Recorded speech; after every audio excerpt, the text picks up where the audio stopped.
Narasimhaswamy హిరణ్యకశిపుని movie చూశారు కదా. అసలు ఈ హిరణ్యకశిపుడు ఎవరు, ఎందుకు నరసింహస్వామి చేత వధించబడ్డారు, ఇవన్నీ తెలుసుకోవాలంటే మీరు ఈరోజు ఈ వీడియోని చూడాల్సిందే. జయా విజయాల శాపం గురించి తెలుసుకోవాలి. జయా విజయ అనేవారు శ్రీ మహావిష్ణువు వైకుంఠంలో ఉన్న ద్వారపాలకులు. వారు విష్ణుమూర్తి పరమ భక్తులు.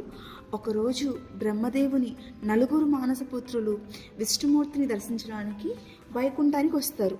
అదే సమయంలో విష్ణుమూర్తి లక్ష్మీదేవి విశ్రాంతి తీసుకుంటారు. అందుకని జయా విజయులు వారిని లోపలికి వెళ్ళనివ్వరు.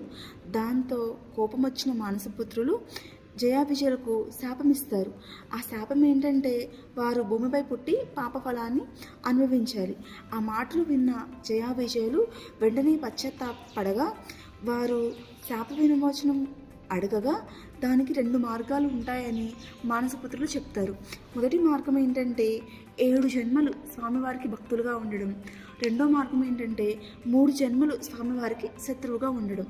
7 జన్మలు వారు స్వామివారిని సేవించకుండా ఉండలేరు కాబట్టి 3 జన్మలు స్వామివారికి శత్రువులుగా పుడతారు. అలా పుట్టిన మొదటి జన్మే హిరణ్యకశిపుడు, హిరణ్యాక్షుడు. నా వీడియో మీకు నచ్చితే ఫాలో కొట్టేయండి.